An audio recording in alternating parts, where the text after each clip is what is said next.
10월 8일 목요일 오전 11시 46분 09초 오늘도 유튜브 시작합니다. 연휴도 길었고 휴가도 갔다 오고 이래가지고 감각이 좀 떨어져 있는 상태인데 또 쥐어짜보도록 하죠. 저는 매일경제TV 오전 8시부터 10시까지 생방송 출발 오늘의 증시 진행을 하고 있는 최인마 앵커라고 합니다. 아시는 분도 있고 모르시는 분도 있고 매일경제TV 한 지는 1년 됐고 전에는 타사에서 좀 하다가 오래 했고 하여튼 그리고 저희 그 텔레그램 방이 있는데 주식 돋보기에 또 많이 가입들 해주시고 뭐 무료 정보 서비스 이런 거 아닙니다. 그냥 제가 끄적거려 놓는 정보 사항들이니까 많이 이용해 주시기 바라겠습니다. 가치 투자 클럽도 있으니까. 자, 오늘도 진행을 해보도록 하죠.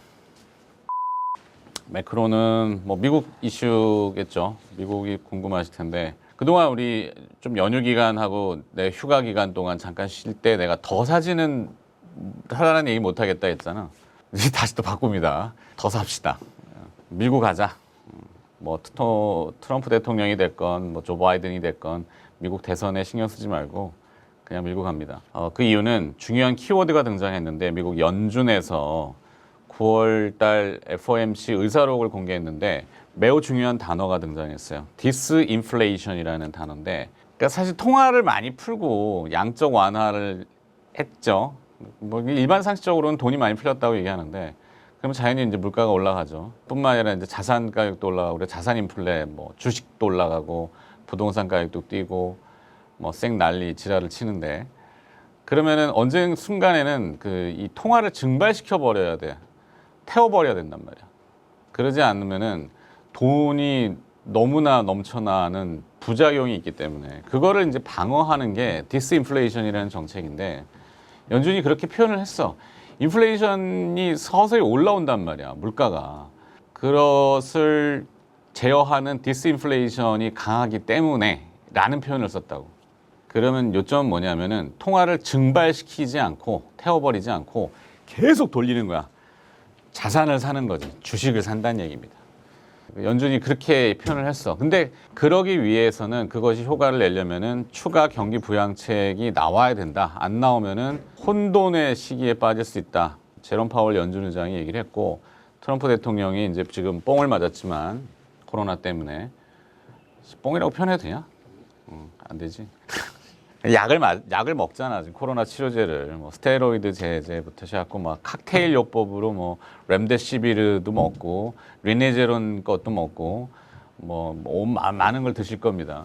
그래서 뭐 경기 부양책을 합의 안 한다고 했다가 또 일부는 이렇게 하자고 했다가 그러니까 주가도 막 들쭉날쭉거리지만 결국에는 추가 경기 부양책은 무조건 해야 돼. 안 하면 미국 경제가 무너질 수도 있기 때문에 무조건 해야 된다. 그러니까 연준이 그걸 경고했어. 그게 이제 디스인플레이션이라는 정책을 발휘하기 위해서는 추가 경기 부양책 나와야 된다. 그러니까 나올 수밖에 없다. 그러니까 돈을 태우지 않고 돈을 계속 돌린다고 생각하시면 된다고. 통화가 많이 공급이 됐는데 그거를 증발시켜버리지 않고 증발을 지금 시키지 않는다는 거야. 내년쯤 가가지고 물가가 어느 정도 수준으로 올라오면은 그때 이제 금리 정책을 펼 거야. 그때 이제 테이퍼 텐트럼이 발생할 수도 있지만 긴축 발작이라 그러거든. 금리를 지금은 만지지 않을 거니까 걱정하지 않고 주식을 계속 사도 된다. 그러니까 미국이 그렇다면은 국내 시장은 당연히 연결이 되겠지. 그러니까 여러분들이 생각하는 것처럼 경기가 안 좋지 않다는 거. 그냥 자신감 있게 하셔도 된다. 뭔가 돌발적인 이슈 나와도 상관없어. 지금은 그냥 딱 맥이 큰 것들을 딱 읽으면은 자신감을 갖는 거야. 그러니까 사람들은 막 뭐 얘기를 하지. 뭐 트럼프 대통령이 코로나 걸렸을 때 출렁거렸지. 또 일찍 나왔다고 또 호응했지. 그러다가 또 뭐 경기 부양 얘기하니까 출렁거렸지. 그러다가 또 야, 부분적으로 하자 그러니까 또 올라가지. 그럼 막 헷갈려 하잖아. 그러면서 미국 대선이 불확실하고 뭐 트럼프가 불복을 하고 막 이러면은 주가가 막 엄청나게 또 데미지 받을 것 같으니까 겁나니까 자신감 못 갖고 대주주 양도세까지 있으니까 짜증스러워 이러니까 안 사는데 나중에 올라가면 또 따라 산단 말이야. 그리고 내년에는 인플레이션이 왜 오냐면은 항상 곡물 가격 내가 늘 얘기하잖아.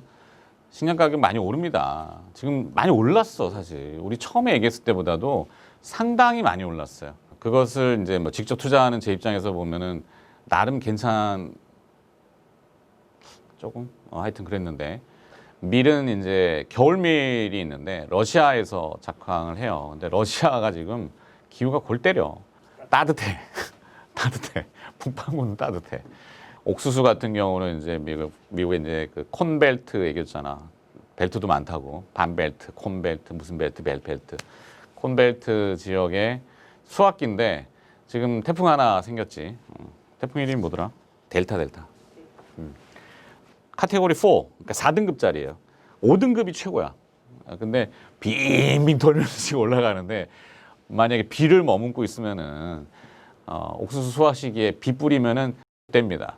옥수수는 비 오면은 이렇게 거둘 때 이게 물에 젖잖아. 썩어. 전 세계적으로 기후는 다 그렇고 뭐 이탈리아에 홍수 나고 뭐 베네치아에 배 안 뜨고 뭐 이런 기사 찾아보면 나오잖아. 메뚜기 얘기도 해줬고. 그러니까 기후 온난화는 뭐 장난 아니게 내년에는 어떻게 될지 나도 모르겠어. 생존의 문제지만. 하여튼 그런 것들이 인플레이션이라는 거를 본질적으로 자극을 한다. 그 연준도 알아. 그래서 이제 캡을 씌웠잖아. 금리를 안 건드릴게 라고 했는데 그게 이제 디스인플레이션이라는 정책의 비슷한 일환이에요. 그것을 이제 트럼프한테 야, 빨리 이거 내가 잡고 있으니까 이제는 뭔가 더 해줘. 그래야지 이게 화합이 돼서 시너지가 나고 당신이 원하는 바 주시장이 막 비트크로스 치면서 트럼프 대통령 나와가지고 딱 그러잖아. 내가 나오니까 막 400 몇 포인트 오르고 막 자랑하고 그런단 말이야. 어제 또 트윗 보니까 뭐야? 의사들이 자신의 몸에서 DNA를 추출해가지고 이제 치료를 하는데 그런 DNA를 본 적이 없다는 거야. 그러면서 자기 자체는 뭐 USA 자체다 이렇게 얘기했거든. 나는 왕이다. 야. 짐은 왕이로서의 왕건이 왕건. 그럼 포인트는 매크로 국내외적으로 다 지금 환경 자체는 그냥 일반적인 환경이 아니고 다시 변했지만 주식으로 그냥 갑니다. 쏩니다. 삼성전자 3분기 실적이 공개가 됐는데 영업이익 기준은 12조 3천억. 시장 컨센서스보다 월등히 높아. 그러면 이제 4분기는 좋을 거야? 4분기도 좋아. 근데 4분기에는 다만 일회성 비용을 좀 차감해요. 보너스도 줘야 되고 그다음에 퇴직금도 쌓아야 되고 그런 일회성 비용이 있어서 이익을 좀 까지. 거기에 이제 재고 조정이라는 걸 좀 해. 쌓여 있는 핸드폰 같은 거 막 밀어낸다고. 밀어낼 때는 할인을 하잖아. 그러면 이익이 좀 감익되겠지. 그래서 4분기는 그런 이슈 때문에 좀 낮을 수는 있어도 그거를 커버할 수 있을 만큼 디램 가격이 안 떨어질 거야. 뭐 시장에서는 다들 디램 가격이 떨어질 거서 뭐 낸드가 커버한다 이런 개소리 하지만 사실 디램 가격이 안 떨어집니다. 파웨이는 이미 재고를 많이 쌓아놨고 그 재고를 쌓아놓는 것 때문에 여기는 지금 비축 물량이 별로 없어. 그리고 SK 하이닉스도 그렇고 TSMC라는 거 많이 들어보셨겠지만 추격을 하지만 그러면 이제 삼성전자는 테크 마이그레이션을 해가지고 테크 마이그레이션은 뭐냐면은 기술 개발입니다. 업버전을 나오는 거야. 더 미세하게 들어가고 추격을 따돌릴 겁니다. 그럼 디램 가격이 안 떨어지면은 삼성전자의 주요한 실적의 60%가량이 디램이 좌지우지하기 때문에 당연히 4분기 실적도 떨어진다고 보지는 않는 거야. 그러니까 좋은데도 불구하고 3분기는 좋았는데 4분기는 모르겠네 이러면서 또 주식에 대한 평가를 애널리스트들도 그렇고 자꾸 낮잡아 보는 경향이 있어요. 근데 저는 개인적으로는 많은 부분을 파악해 봤지만 떨어질 이유가 없다. 왜 이렇게 안 오르냐고. 수급인 이슈도 있겠지. 뭐 그 주요한 포인트는 심리적인 거지만 대주주 양도세 차익 과세 기준 많이들 들어보셨죠. 종목당 10억에서 3억으로 낮추는 2017년도에 발의해서 법안은 통과됐고 입법 예고도 됐는데 그건 2017년이잖아. 지금 2020년이란 말이야. 지금은 코로나라고 하는 특수 상황이거든. 그러니까 그 법안을 조절할 필요가 분명히 있는데도 당국은 세수가 부족하다는 이유라는 것 때문에 잘 안 하죠. 그나마 조절한 게 이제 가족 합산을 유예한다. 뭐 알잖아. 직계 좀비속 뭐 다 뭉뚱그려 가지고 종목당 3억인데 직계 좀비속에 대한 가족 합산만 좀 빼고 1인당 종목 3억 이렇게 하는데 분명히 악법이지. 악법이야. 그러면 개인 투자자들은 미리 막 그걸로 짜증스러운 매물을 내놓고 그거를 외국인들은 밑에서 받고 외국인 좋은 일만 자꾸 시켜주는 거거든. 걔네들은 무슨 뭐 세금을 따로 저기 하지 않으니까. 그러면 나중에 연말에 배당도 받고 시세 차익도 얻고 외국인은 논았지. 그래서 주가가 무거운데 거기에 이제 또 내부적으로는 뭐 이재용 부회장의 재판과 연계된 것도 있겠지. 옳다 그르다를 우리가 평가할 건 아니고 경제 얘기니까 빨리 좀 뭔가 해결이 나면은 증설이나 설비 투자나 아까 얘기했던 테크 마이그레이션에 대한 행동을 통해서 시장이 많이 부흥이 될 수 있는데 가만히 있는단 말이야, 삼성이. 이제 삼성전자 실적을 분해해 봐야 되지만 반도체 사업부와 IM 사업부, 가전 사업부 뭐 나눠져 있지. 근데 가전 좋고 괜찮고 나름 쏘쏘. 그다음에 IM 사업부는 스마트폰하고 통신이지만 스마트폰 잘 팔렸어. 요즘 주변에 보면은 접이식 이 폴더블 폰 가지고 있는 분들 꽤 많아요. 그리고 뭐 카메라의 기능도 많이 업그레이드 됐고, 그리고 반도체는 나름 선방 잘했고, 이번에 12조 3천억이면은 IM이 한 5조 가량은 될 거고, 반도체가 6, 7조를 기록했을 거야. IM이 5조면은 이건 굉장한 이슈야. 내부에서도 그 얘기가 한 번 있었거든. 영업이익 11조를 계상하는데 시장에서 이제 3조 5천억, 4조를 이제 IM 사업부 스마트폰하고 통신을 봤었는데 일각에서는 야 4조 5천억 이렇게 막 했거든. 그래갖고 내부로 전달을 해봤지. 딱 한번 잽을 내부에서 난리가 났어. 진짜요? 뭐 이런 거지. 그러면 사야지 이런 거요. 내부에서도 자기네들도 이제 막 집산할 때 그 놀라운 수치들이 몰랐던 건데. 근데 IM 사업부가 사실 뚜껑을 딱 열어보고 집산해 보니까 거의 5조 이상, 6조 가까이 나온 것 같아. 내가 봤을 때는 대단한 겁니다. 그래서 이제 계속 애플하고 경쟁을 하는데 중요한 건 포인트는 카메라 기능이지.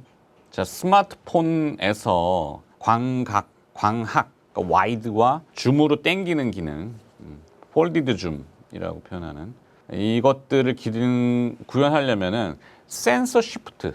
물리적으로 이 대포알 같은 카메라는 이렇게 돌리잖아, 렌즈를. 쫙 그 렌즈끼리 조명을 하지만 카메라는 되게 렌즈가 얇잖아. 그럼 물리적으로 얘가 거리상 한계가 있지. 그게 뭐 또 스프링 방식, 롤 방식 뭐 있어요. 근데 그거를 받아들여서 영상을 해독하는 센서가 있단 말이야.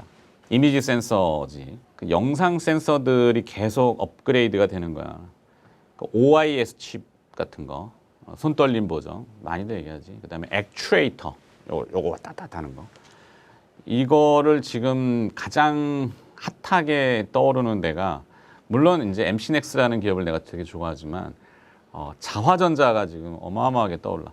자화전자는 이미 여러분들한테도 말을 여러 번 했어. 우리 또 코너에 영민 매니저가 나와서 또 뭐 터시던데 포인트는 아직 노출된 리포트만 가지고는 분석하기가 어려워.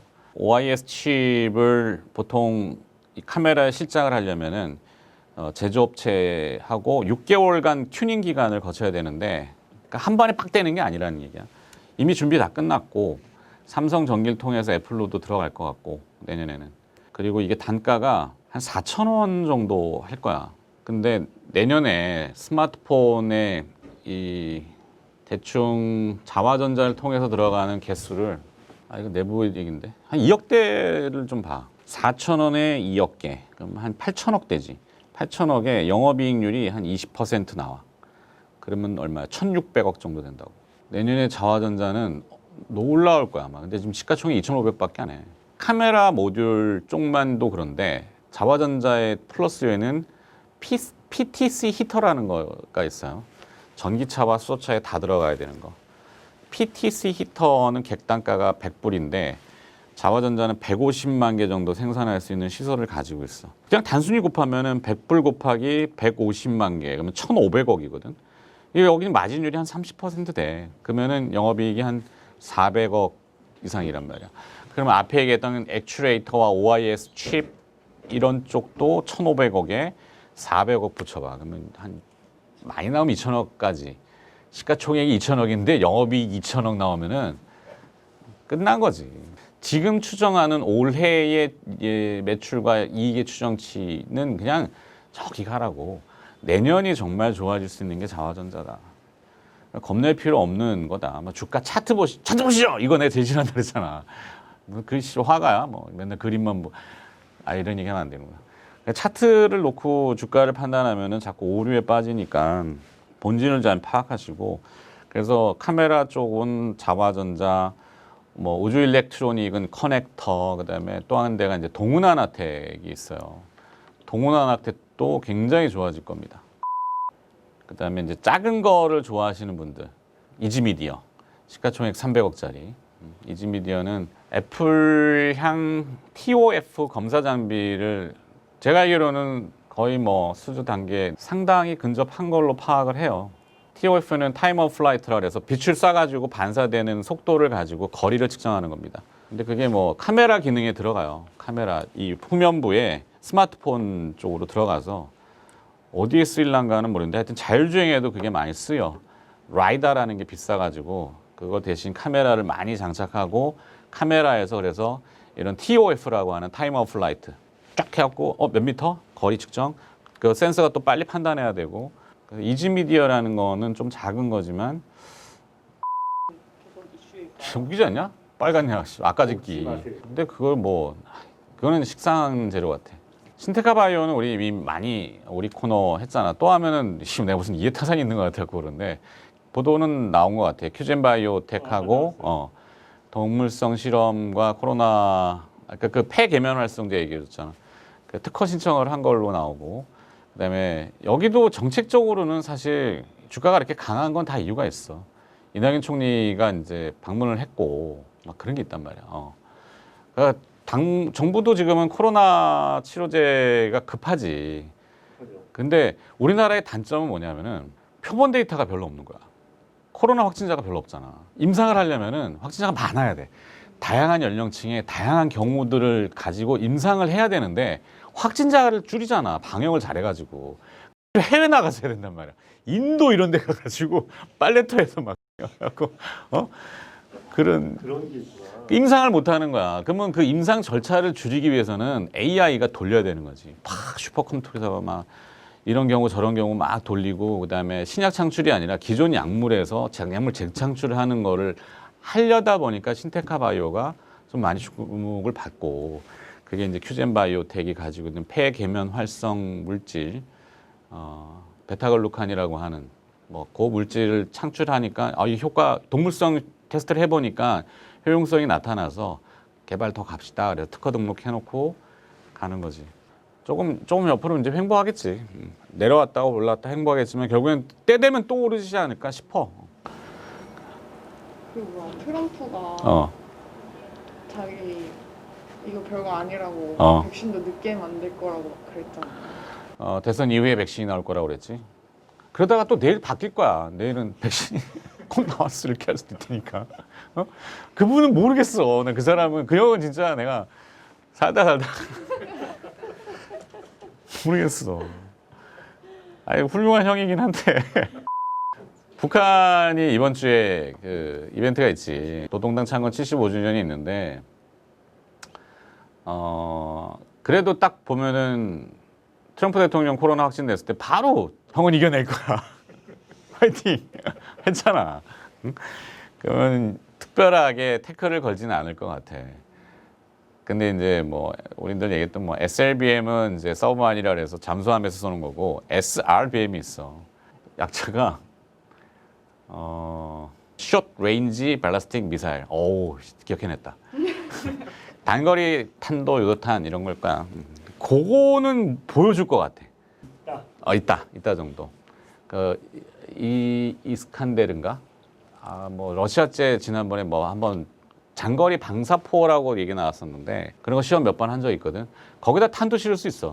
그러면 그게 뭐에 있냐면 우리가 사드를 가지고 있잖아. 고고도 방어 체제가 무력화돼. 그 SRBM이 있으면은 ICBM 같은 거는 쫙 올라가. 그래서 대기권 밖으로 나갔다가 이렇게 가서 떨어지거든. 대륙간 탄도탄이잖아. 그때 이제 사드가 딱 보고 있다가 위에서 터트려 버리는 거거든. 숏 레인지는 여기서 이렇게 낮게 날아갈 수 있기 때문에 그러면 잠수함에 실어가지고 가가지고 미국 근처 해역에서 똥송 되잖아. 그래서 그 SRBM은 좀 위협적인 거지. 거기다 핵탄두를 실을 수 있다면은 위협적인 거야. 근데 그거는 보여줄 것 같고, 근데 이미 예고는 어느 정도 됐고, 사실 내 생각이지만 나의 뇌피셜이지만 미국한테 어느 정도 다 교감은 할 거야. 안 그러면은 세게 나오면 피곤하잖아. 그래서 대북 이슈는 이벤트가 아니라 빅텍 보지 말라는 얘기야 지금은. 괜히 빅텍 같은 거 깔짝깔짝거릴 테는 아닙니다라고.